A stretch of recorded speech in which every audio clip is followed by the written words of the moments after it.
Hey guys, so I've had some requests to show you guys how to make mandalas. I love to make mandalas, just basic simple mandalas. They're good for releasing stress off the brain and helping you unwind after a busy day, and especially with all of us stuck inside, it is a good way to be creative and keep things creative and keep things going in your mind while you sit. I know a lot of people are bored. You eventually run out of things to do at home, but you can never ever run out of mandala design ideas. These are two of the mandalas that I did last night, just very quickly. Today I'm going to show you how to make your own mandala, and it's super duper easy. Please send me pictures once you've done so I can see what they look like. I love to see what your artwork looks like. Hold on while I flip the camera around. Alrighty, forgive my wonky views here. I'm going to try and change this so that it's upright here. I'm not used to making videos like this, so please forgive me. I can see my light is creating a shadow. I hope that's not going to be a problem in the video. Right, to make a mandala you need a protractor, a pencil, a ruler, and a compass, and obviously an eraser. If you're like me that keeps making errors, you will definitely need an eraser. So we're going to start. I'm going to try and keep this video nice and short and quick so that you guys can get creating and so that you don't have to listen to me talk for 10 years here. Right, we are going to be doing our mandala using the inches side of our ruler. Let me see if I have a better ruler. I do not. I think my children have stolen my ruler. Right, so over here you can see on the ruler, if you use the inches, you can see 3, 4, 5. They are much further apart than the centimeters, and that's why we're using the inches, because it's easier to do designs between the inches than it is to do designs between the centimeters because of the spacing. And the nice thing about our paper is that it's 8 inches apart, which is a perfect size to do our mandala, right? So you're going to place your ruler sort of in the center of your paper, and you're going to mark off number 4. All right, we're going to be marking off everything. Then number 0, number 8. Right, you can mark this here will be the biggest point of our mandala. Right, over here we can mark number 1, number 2, number 3, 4, 5, 6, 7, and number 8 is already marked. I'd like you guys to make a circle by the number 4, which is your centerpiece, because everything is going to radiate out from your centerpiece. Right, you can draw a line across like that, and now we need to get our protractor. You can see on our protractor we have different levels of degrees here, right? So you're going to place your protractor down with this centerpiece here, this funny where everything comes together. You're going to place it on your number 4 marking or your circle marking. You're going to mark off 90 degrees, you're going to mark off 45 degrees, and you're going to mark off 45 degrees there. See? Then what I want you to do is I want you to flip your paper around. There's going to be lots of paper flipping today. And do exactly the same on the other side. Notice how I put the centerpiece back on that middle piece there. And 90 degrees, half of 90 is 45, and the other half of 90 over here is 45. There we go. See? Easy peasy. Now, to do our markings, we need our compass. Our compass starts on our 4 point. Remember the 4, the middle, that circle that we did? Our compass does not move from that spot there until we are finished. And you are going to start by putting your compass and your pencil on mark number 1 like that. And round we go. We are going to draw ourselves a circle around. There, as you can see, we have a round circle, and what we're going to do, we're going to do exactly the same thing for the ones on the outside. From the center on and around we go. Around we go. Look how we're creating that circle there. See, look there. And centerpiece to our next one. Sometimes this takes a bit of practice to get used to doing the circles with a compass. See, even my circles sometimes don't add up. It just takes practice. Right, and I'll, whoopsie, goodness me, my paper does not feel like working today. On the outside one, oh my goodness, why are you being this difficult? Are you also on Corona lockdown? You must be. There we go. There is our basic outline for our mandala, our circle that we're going to be working inside of. Now, do you remember the marks that we made with our protractor over here? The 90, the 45s, 90, 45s. We are now going to use our ruler to connect all our little dots. So, right down the middle over there. And we're going to connect these. This is why we used our protractor, to make sure that when we do our lines that everything is exactly the same, because that is the trick to the mandala, is that everything on the left is the same as everything on the right, and everything at the top is the same as everything on the bottom.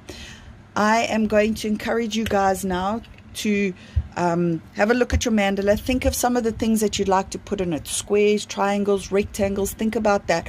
I'm going to pause the video and quickly outline my mandala so that it is darker, so you guys can see for the next steps. Alrighty, so I outlined my mandala. Please don't make it scruffy like mine. I couldn't fit my pen into my protractor, so I just did it freehand, and you can see my lines aren't so great. Right. So, to start with our mandala, we need to remember that everything that we do in one square, we need to follow all the way through, and this is called radial symmetry. And when we start with a square, a section of our mandala, we need to remember that we need to do all our pieces before we move on to the next place, because that is how our brain functions. We can't be jumping between patterns and expect our brain to understand and keep the focus of the mandala. That's how we're going to roll with our pattern making. So the trick to mandalas is to start in an area, do exactly the same thing all the way around, then move on to the next area, do the exact same thing all the way around. The nice thing about mandalas is that they can never really be too full. You can find tiny little itty-bitty spaces to fill up your mandala with, and you'll notice as you start coloring, when we get to that point, that if you miss a spot, fill a spot. But remember, if you fill a spot here, you need to fill your spot all the way around with exactly the same thing. Right, we need to start in the middle. I think we'll start in the middle and move our way outwards, because that's easier and that makes more sense. So in the middle of your mandala, you can decide what you'd like to put there. Sometimes I like to put flowers or leaves, and I think today I'm just going to start with nice easy peasy leaves like this. Notice how I'm turning my paper as I go. The reason I'm turning my paper is because if we start to try and draw backwards and upside down, we're going to end up not making it the same, and then our pictures are going to look wonky. Our pictures aren't going to look, or our mandalas aren't going to look right, and then you won't be happy with it. So mandala drawing is a lot about moving your paper around from one side to the other. All right, like this. There we go. See? And there's the start of our mandala right there. Already you can see that it's starting to look a little bit like something you might have seen on the internet or in a book that you've colored in. You can already see that. Right, now let's move out. A lot of people love to put stars in their mandalas. I see that very often. And when we do stars, it's important that we use our rulers, because we actually, as humans, very few of us can draw a long straight line that looks right. So when you're drawing lines, use your ruler. Always use your ruler. And I'm going to start here. I'm going to draw a triangle going outwards from my piece over here all the way to my piece up there. Now when you're drawing, if it's easier for you to make little dots to show where you're going, by all means do that. Anything that's going to help you to make your mandala easier to draw, easier to focus on, do that. Now I did one here, so I need to follow all the way through. Here's my dot here. I'm going to draw another triangle on this side. Here we go. See, I'm joining up all the little lines, and because I drew one on that side, here's my dot here. I need to, whoopsie, I need to draw one on this side here. Right, I'm going to pause the video while I draw my stars all the way around. I'll start the video again once I have drawn all my stars in. Alrighty, I have drawn in my stars and I've made them nice and dark so that you guys can see on my page what I've done. So already you can see that it's starting to look a little bit like something. Now, before I make it too complicated, I think we can just stick with this basic design and we can start to put our patterns in as and where we'd like our patterns. Now you can see all the lines here are spaces that we need to fill with designs, with patterns, which things that you can think of that come to mind that you would love to fill in your spaces. Now, I love rainbows, so I always draw some kind of rainbow in my mandalas. I'm going to draw my rainbow here like this. And because I drew a rainbow over there, that means that I need to draw my rainbow over here. And that means that I need to draw my rainbow over here. And this is what we're doing all the way around. Notice how I'm flipping my page every single time I add a piece in. I'm flipping my page around so that my brain can keep focus on what I'm doing. Please notice how I don't move on to the next thing until I finish doing what I started doing. So I'm drawing my rainbows. I'm adding my rainbows in. What else can you guys think of to add? What would you like to add into your mandala? There's lots of place for zigzags. Let's see. We can add some lines over here. Let's add some lines. Actually, let's make it like this. Let's get those lines to connect. And because I did that over there, of course, I need to do exactly the same thing over here, isn't it? Yes. That's what we're doing when we're doing our mandalas. What we do on one side, we do on the other side.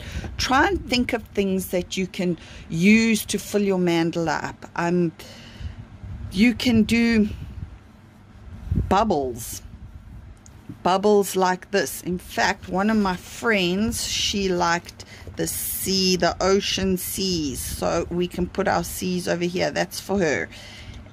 But before you start the seas, do your little bubbles all the way around. Remember what I said about one thing at a time. And in fact, I'm going to finish doing my one thing at a time before I move on and confuse myself, because I do get very confused very quickly when it comes to mandalas. And the unfortunate thing about a mandala is because it's so symmetrical, and because you see, look here, this is because I'm not flipping my page. Because mandalas are so symmetrical and the eye is actually drawn to any mistakes that you might have made. So if you make a boo-boo somewhere because you didn't follow the instructions properly or didn't follow all the way around, the eye is definitely going to be drawn to that point. So now I've done my C's there. Let me see. You see, look what I did. Can you see what I did? Because I didn't follow all the way through. I'm actually glad I did that, so you guys can see what happens when you don't follow your pattern all the way through. That is the danger. See, my brain didn't even process that. Right. I will put C somewhere else just for you, Janine, that are going in my C's. Do your pattern all the way around. Right. I'm going to push pause. I'm going to add some designs and patterns, big ones for now. Once we've finished with the big things and you guys can think of things to fill in here, triangles, rectangles, all little patterns. Once we've done the big patterns, I'm going to come back and I'm going to show you guys how to do the little baby patterns. Okay, I'm back. As you can see over here, I added an extra piece around like that. I added triangles up at the top and I added squares within this piece over here. Can you see how all of a sudden our mandala shapes and patterns are coming together? Right, now once we've done our big pieces, and these are the big things that we're filling in, we now get to decide on the little things that we want to put inside our mandala. So like in the middle here, we can put circles. Let me put circles within the middle of this piece here. And note how I'm going all the way around. Right, and what else can we add? Let's add some pieces on here like this. All the way around. Flip your paper when you're doing this. Don't do what I'm doing now. See? Flip your paper. I'm being a bit lazy. Let me flip my paper. Flip your paper as you're going around. Flip your paper. And what else can we add? Let's think. Over here, we've got a triangle. We can put another circle. Let's put another circle in there. Let's put another circle. Just like that. And I think within my circle, I am going to put another circle. There we go. And we've got these pieces here, which I think I'm going to leave open, and I'm just going to color those ones in. So I'm going to leave those for now. These here, I think inside here, I'm going to put a heart inside my squares. I'm going to put a heart inside those. So as you're going around, now is the time to add all the teeny tiny little things that you want. Where you want zigzag shapes and patterns, where you want to break your big shapes up into smaller pieces. See, so once I've got my heart, I'll show you what I mean about breaking things up into smaller pieces. Like here, this we can break up like that. So because I colored that one there, made lines on that one there, I need to follow through with my lines all the way around. Right, and this one, 1, 2, this one over here. I've done a very scruffy mandala today. I hope you guys don't mind. I just want to get this done so I can show you all how to do a mandala. See, there, 1, 2, and that one over there. 7 and 1, 2, that one over there. Notice how I'm going all the way around when I do my mandala, all the way around. Right, so now you've got the basic idea that you need to fill in all the spaces that are open. Like this space over here is nice and big and open. You can put things inside here.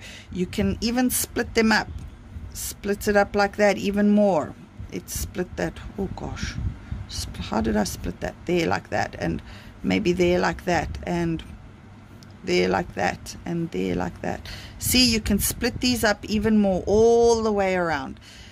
Okay, I'm going to push pause again. Sorry, I'm very new to this video making technology, and I'm going to add little bits into my mandala here. You guys keep adding bits. I'll be back shortly to show you all the pieces that I've added. Think about things that you want to add into your mandala. Think about shapes that make you happy. I always try and think of shapes and designs that make me happy when I do my mandalas. I'll be back shortly. Oops, pause. Oh my goodness. Alright, I didn't add much more into what I'd already done in my mandala, but when the coloring starts, and this is where the magic happens, this is 100% where the magic happens and where your mandala really comes to life. What you're going to do now is decide on your mandala what pieces you want to start coloring in. And really and truly, I like to use black for my mandalas because it really helps them to pop when I'm doing the coloring. But of course you can use any color you want. Once you've colored in your mandala, you can add extra color in. I mean, you don't have to keep it black and gray and white, or, you know, it's completely up to you, the colors that you would like to add. So what you're going to do now, find all the spaces that you want to color in. Remember what I said about once you start on one side, follow through all the way through with your coloring.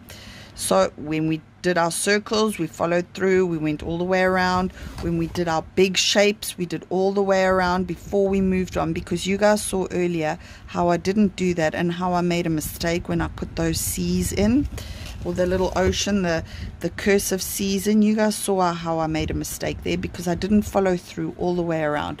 So you guys now really find the places that you'd like to color in, the places that you'd like to highlight or make darker. Find those places, and you'll see as you're coloring, You might be like, oh, you know what, I think I'd like to put another little dot there and another little dot there. So while you're coloring, you might start to notice little places that you'd like to add a little bit of something extra in. Add it in. Add it in. The more you add to your mandala, the more intricate it looks and the better it'll look for you. Obviously the coloring is the longest part of this, but it's also the best. For me, I love to do the coloring in. It just shows me how my mandala comes to life, really. And you guys will be absolutely amazed at the work that you guys can do when you sit and start coloring in your mandala. Trust me on this one. Trust me. So find your pieces to color in. I would really recommend that you start in the center, move your way out slowly, because this is not really a race. Of course, we're doing a slow mandala work to, I don't know, unwind. Most of us are stuck inside here in Indonesia. In my little village, we're stuck inside. We can't really go out, or we really shouldn't. We can, but we should practice social distancing, because Corona is very real, and no matter what your opinions on Corona are, whether you agree that it's real or not real, whether you agree that it's a threat to you or not, I think a little bit of compassion for other people, a little bit of understanding goes a very long way in times like this. So I've decided that I will be in my house for the next couple of days. Our quarantine period ends apparently on the 31st of March, which isn't too far away. I've managed to spend some amazing time with my family. I've managed to do my own work. I've managed to just self-reflect and remind myself about life and how precious it should be for all of us. So this basically is how you do your mandala. Nice, easy peasy, lemon squeezy. As I say, as you go around, you might notice things that you'd like to do, like I added the dots in there. You know, I haven't done anything over here. These spaces over here, I said I just wanted to color in. So when I get there, I'm just going to leave these spaces colored in. So have fun and enjoy. Mandala making is not difficult at all. I'm sorry for my scratchy voice. It's feeling a little bit off today. I think it's probably from being stuck inside the whole day. So yes, anyway, please send me your pictures, guys. Tag me on Instagram or WhatsApp me your pictures. I would really love to see them, your finished mandala. I hope you understood what I was saying. And yes, stay well, everybody. Stay well. Alrighty, thanks for watching. Bye.